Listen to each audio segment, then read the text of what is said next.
Today, we're diving into a really thorny question, one that gets right to the heart of the world's largest democracy. Is India truly a secular state? Now, on the surface, that question seems pretty simple, right? But the answer, well, it's incredibly complex. India's own constitution calls it a secular republic. But what does that actually mean on the ground for its 1.4 billion people? And this slide really lays out the core paradox for us. On one hand, you've got this incredible promise of equality right there in the Constitution. But on the other hand, you have the lived reality for so many minorities, which is increasingly marked by fear and, sadly, violence. So the big question is, how do we reconcile these two completely different versions of India? Okay, so let's start by looking at that promise, at the legal foundation and the people it was all designed to protect. Then we'll get into the harsh realities that many of them are facing day to day. You see, India's founders were very deliberate about writing secularism directly into the Constitution. And you can see why. In a nation with an 80% Hindu majority, this was absolutely crucial. It was meant to protect the rights of its huge minority populations. And we're talking about massive numbers here, including over 200 million Muslims and 30 million Christians. For India's largest minority, the Muslim community, one of the most terrifying threats comes from something called cow vigilantism. Because the cow is considered sacred in Hinduism, extremist mobs have started taking the law into their own hands, attacking people who are just suspected of harming cattle or eating beef. And make no mistake, this violence is absolutely lethal. In just one recent year, reports documented at least 50 extrajudicial killings of Muslims. What's shocking is that nearly half of those were reportedly by state actors like the police, and the rest by these extremist mobs. Now, the Christian community, while smaller, is facing a very similar and, frankly, scary pattern of escalating threats. It's gotten to the point where even simple acts of worship or just gathering as a community can become really dangerous. Just look at how stark these numbers are. We're not talking about a small increase here. Reported violent incidents against Christians have more than quadrupled in just a decade.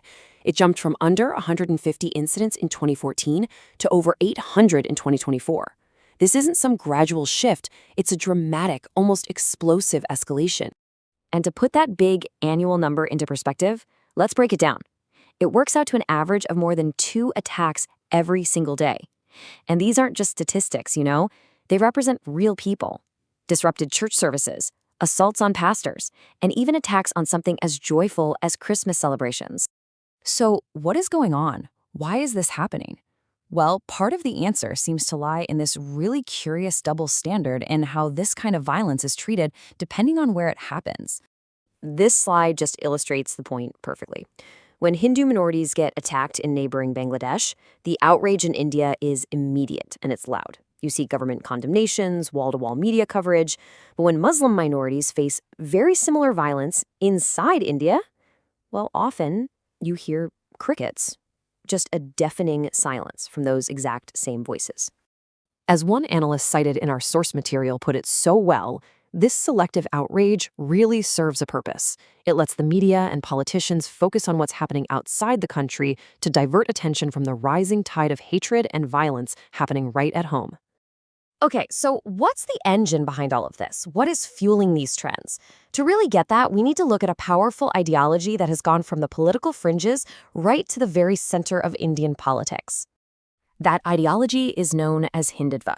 In a nutshell, it's a form of Hindu nationalism that wants to transform India from the secular, pluralistic state it was founded as into a Hindu Rashtra, basically a nation where Hindu identity and values are dominant above all others.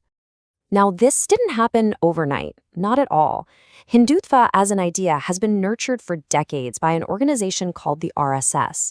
Then, its political wing, you probably know it as the BJP, carried this ideology into government, where it's become mainstream policy ever since Prime Minister Narendra Modi came to power back in 2014. And whenever you see a major political shift, it's always a critical question to ask. Who really stands to gain from all this? Well, the sources we looked at point to several key groups who benefit. First and foremost, the ruling BJP party itself, because this helps them consolidate the Hindu vote. Then you have allied business elites. And of course, the extremist groups who now feel like they can act with impunity. And finally, there are parts of the middle class who might prioritize economic growth over everything else. All of this, as you can imagine, leaves India in a really precarious spot. It's a country grappling with this growing chasm between the law on the books and the daily reality for millions of its own citizens. And this table just sums up that divide perfectly. Take citizenship. On paper, it's equal for everybody. But in practice, you have the controversial Citizenship Amendment Act, or CAA, which was widely criticized for basically excluding Muslims. Or look at freedom of worship. It's protected by law, but in reality, it's undermined by so-called anti-conversion laws that mainly target minorities. And justice. Equal on paper, but minorities can face what's been called bulldozer justice, where their property is just demolished without any due process. And the consequences of this kind of deep division, they aren't just social, they're incredibly practical. This level of polarization, it breeds instability. It can scare away foreign investment, which hampers economic growth. And of course, it carries the profound risk of widespread civil unrest in a country of such immense diversity. So at the end of the day, what is truly at stake here? As one expert from our sources concludes, this isn't just about politics or law anymore. The rise of this ideology is seen as a fundamental threat to India's very soul, its identity as a pluralistic, multi-religious nation.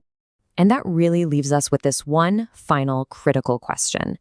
As these forces of majoritarianism keep getting stronger, what does the future actually hold for a nation whose greatest strength has always been its incredible, vibrant diversity?